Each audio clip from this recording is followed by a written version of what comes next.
Tonight, TNT's Monster Vision brings you a special on oversized apes, reptiles, birds, and other beasties we can't put a label on. So sit back or stand if you prefer for 5 movies starring some extra-large actors, none of whom are called Orson Welles, as TNT's Monster Vision presents Clash of the Titans Creature Feature. 2 projects that Harryhausen was going to do that he never got around to he was going to do an adaptation of War of the Worlds with stop-motion aliens and UFO things, tripods. And I like the 50s adaptation of War of the Worlds. Even though it's not accurate, it has weird floating ships and shit. Still a good movie. But his version probably would have been better. Fucking empty. After Clash of the Titans, he was actually planning to do like an adaptation of the Odyssey or something else like that, even though he'd used elements of the Odyssey in some of his Sinbad movies and shit already.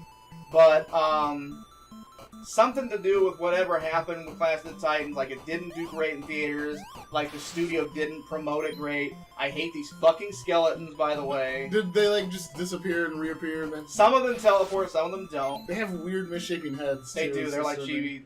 Hold on. He's a Minotaur throwing cows at me, and he told me to move it. Yes, that just happened. No, I don't know. Like the studio didn't promote the film enough or whatever, and he was already tired from how much work he put into his movies, because the stop motion shit takes a long fucking time, especially by yourself or like just with a couple assistants, you know, and like. That and, like, getting tired of where Hollywood was going and how Hollywood was kind of drifting away from stop motion and shit like that. He just kind of said, you know what, I'm good, I'm going to retire. Which sucks because he wasn't that old when he stopped. He stopped in the early 80s. But, you know what, he left a nice catalog. Legacy, legacy, a nice catalog of films. Fucking Phantom Things. Dancing phantom asshole. Kind of looks like a pig almost. It's like a weird pig something, phantom. yeah. Yeah, see, sometimes it's random items. Sometimes the question marks are just points. Sometimes it's a pill. Don't ask me why the pill turns you into Bert. It just go with it. I think the lesson of this game is just don't question it. Yeah, don't question it. This game is fucking hard. I actually wasn't super sure. I knew I wanted to do a recording of it, but I wasn't super sure. His legs are asleep. He's a mummy. He's been standing around forever. He's a mummy outline. He's a ghostly mummy outline. He's a ghost mummy. And he's throwing toilet paper. Right. Fuck off. That's the saddest looking Sphinx I've ever seen. Also, no, he's trapped in a dungeon. A dungeon with weird floating shit in the ceiling. Great. I'm back to Mark. Evil umbrellas. Once again, I think it's just things are haunted. This game has different monsters, like enemy monsters, even every level also. So you're never going to run out of new shit to be like, huh. King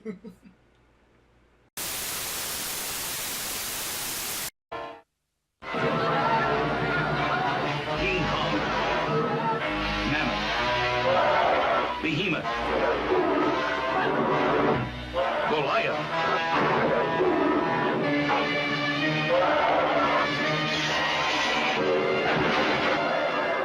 King Kong escapes and meets his greatest foe, the Kong of Steel. A gargantuan duel, unmatched by any battle in history. Thundering 60-foot robot Kong of Steel, creation of the evil Doctor Who, criminal genius who stops at nothing. Kong, once again, dig!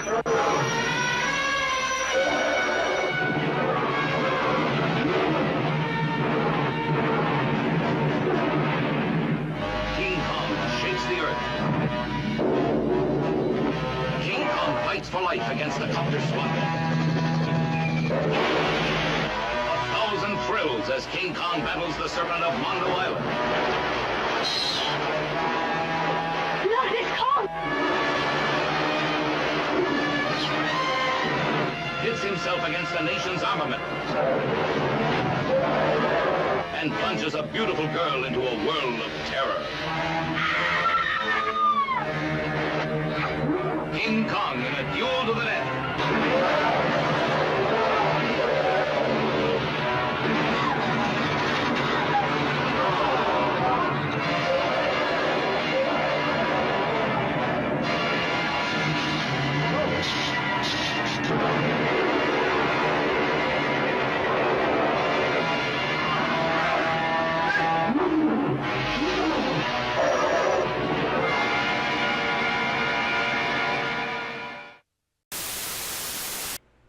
But yeah, you're never gonna run out of shit to go like, that happened. Fucking empty. So the other thing, the other obvious connection to go from there, monster movies, horror movies. Now, neither one of us are really huge on like modern horror, slasher films, serial killers, gore fests. Yeah. But we do like a lot of like the classic horror. And you do like some modern shit, like modern enough, like maybe 80s. Like, I know I do, like John Carpenter's The Thing. That movie had really disturbing as shit. Absolutely. That movie had really gory special effects, especially for the time. But like the gore wasn't the point of the film, like something like Saw nowadays. It was just it was gory because of the nature of the alien. Yeah. Because it was an amorphous thing that turned into whatever it ate. But that movie is great. It's probably my favorite modern horror movie, like my favorite classic horror movie. Just for like novelty and like nostalgia's sake, and because I love his performance, is probably like the 1930s Dracula with Bela Lugosi. But my favorite like modern quote unquote horror, John Carpenter's The Thing, specifically because from the very fucking beginning of the film to the end, the movie does not let up with like the tension and creepiness. It establishes tension and creepiness. Fucking spiders throwing crosses at me. He's gonna suck your blood. He is. No, he's a vampire spider throwing crosses at me. Yeah, the very first like minute of the film already establishes like, dude, what the fuck? And then the rest of the film is just like edge of your seat. Holy shit. You know? See, I really like something Boom. like, what'd you hit? The fucking exit. Oh, okay. Yeah. Man, old man brain. Right Old now. men, I was fine. We are old men. Look out, world. Here comes TNT's Monster Vision. The monster will attack Tokyo. Say goodbye to Tokyo. And hello to a night of Japanese sci-fi films. Don't worry, here we go! Horrifying effects. Bone-chilling dialogue. They don't call me kamikaze for nothing. And terribly cheap imitations. I have the enemy in sight and am preparing to attack. An all-night Monster Vision that could only be made in Japan. Tonight on TNT.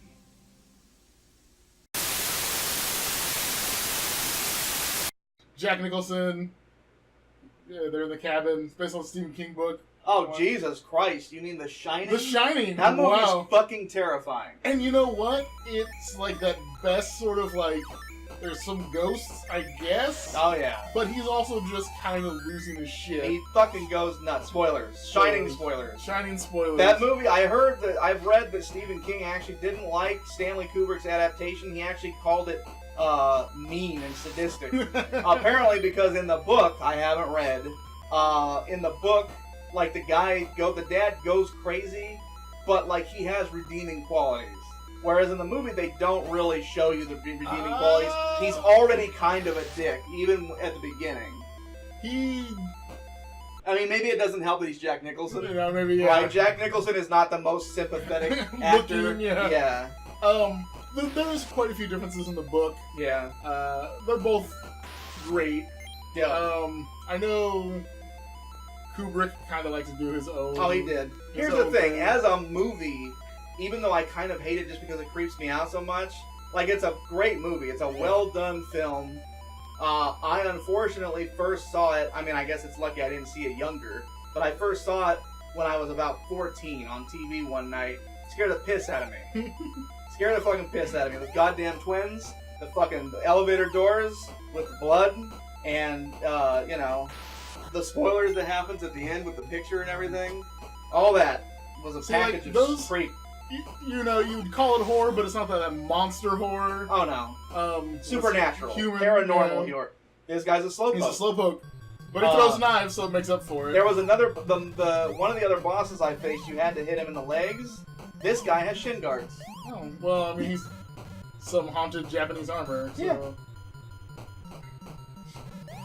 Yeah. Another good 80s horror film is a movie I didn't see until adulthood called The Gate, which is a weird movie about a couple kids, neighborhood, suburban kids, who accidentally open up a hole in their backyard that's a gateway to hell. Oh, sure, why not? Yeah. So it's pretty good. It has some gore, but it's nice. It's like, you know, parents left for the weekend, older teen sister has a party, all those, you know, 80s elements.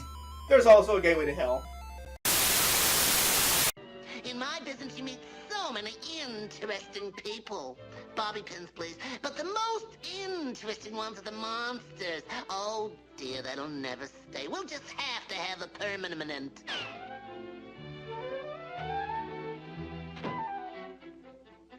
Now, I've got to give an interesting old lady a manicure. But I'll be back before you're done.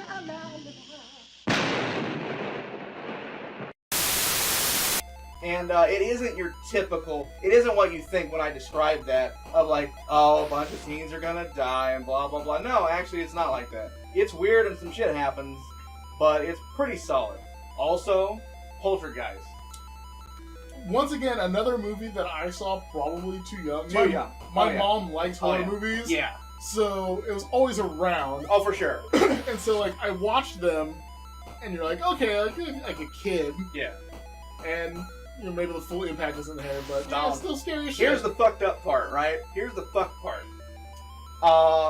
My grandmother, who I was raised by, I've mentioned many times before, kind of a born-again Christian, bit of a Bible thumper, even though she was also into science. She was very weird, dichotomy of a person. She didn't want me to watch shit like pro wrestling. She didn't like fighting. I wasn't allowed to watch Ninja Turtles because she didn't like fighting. She really didn't want me to watch superhero shit, even though I fucking loved the X-Men and shit like that. But her and my mother would watch or rent fucking horror movies when I was a little kid that would scare the fucking shit out of me. Like The Thing. I saw The Thing when I was no shit on TV. It was either on TV or they rented it. I'm gonna guess they rented it because I can't imagine them showing all that shit on TV. Back then. I must have been no older than like 8 or 9. Scared the fucking shit out of me. Meow, meow. The fucking cat is an adorable cat. Oh no, now it's evil. Well, Yeah. you know my thoughts on cats. Jay spoilers. He's throwing little kittens at you. What an evil bastard. You know, it's always funny, this game is, like, disturbing as shit. Yeah. But, especially back in these days, like, video games were marketed more towards children than they were adults. I remember going to, like, our local little, it's called Ray's Video. Yeah. You can rent video games. And Ray's is a place where all the fun begins. It's true. Yeah. And we would rent out consoles. You can rent out consoles for, like, an hour. Yeah. Whatever. They had a game center. Yeah. I had a played, place like, where I lived Splatterhouse. Yeah, I had a place where I lived called All the Best Video. They had the same thing. Yeah, there was games like Splatterhouse, which is fucking gory. And also disturbing. Yeah. There's, like, the final, like, you're fighting the final boss, and he's, like, in your child's room. Yeah. And, like, it's like... Good luck getting to the final boss. The game's hard as fuck. Dude, I don't know how we played these games when we were kids. Yeah. I'm gonna go a little old man and say kids these days don't even know. No, Dark Souls ain't got shit on Splatterhouse. Yeah, they don't, or Ghouls and Ghosts. Oh my yeah. God. We're not even gonna start there. Or even this game, honestly. This game's pretty fucking hard. Doesn't seem like it, but I've had some trouble. I was worried about being able to beat this. But yeah, you know, there were even cheesy ass films, right? There were movies that they watched when I was a little kid, like this movie by Frank Decker, the guy who made Monster Squad, which is a great movie. Face the Music, rock and roll. I'm not sure how this guy's a monster, but okay. You know, scary rock and roll. This movie called Night of the Creeps, which is about these alien slugs that fucking accidentally get ejected onto Earth by an alien prison ship, and the slugs go into people's mouths, and while they're eating your brains, they take you over and kind of zombify you. And that movie scared the fucking shit out of me as a kid. I saw that when I was like 7. And at that point, I was sleeping on a little bed on the floor because we were poor. And I don't know that it gave me nightmares necessarily, but a lot of these movies made me scared as shit to go to sleep, right? Because I remember laying there and like huddling with the covers over my head, and I was legit afraid that one of those slugs was gonna sleep up and get in my mouth. Or a few years later, there's another horror movie that when I saw it again as an adult, I fully realized, like, man, this is really campy on purpose. But when I saw it as a kid, it's called The Stuff. It's a 1985 film about this, like, alien whipped cream, basically, that these miners find, and they market it as, like, they sell it in stores because it's sweet. And they're like, oh shit, people will love this. Spoilers, kind of the same thing. It eats you alive from the inside and takes you over and hollows you out. And that movie fucking scared the shit out of me. I see it a few years ago. I'm like, why was I scared of this? Because you were a kid. Yeah. You take everything seriously.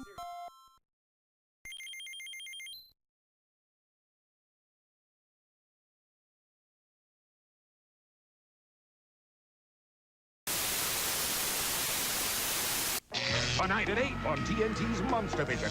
Get ready for the greatest wrestling event of them all. Godzilla Bash 94. Godzilla takes on 9 new challengers. The awesome strength of Gamera, 3-headed Ghidra, Titanosaurus, and their manager, Mr. Evil himself. It's more frightening than I ever thought possible. One night, 5 movies. Find out who'll be called King of the Monsters. Monster Vision's Godzilla Bash 94. Next on TNT.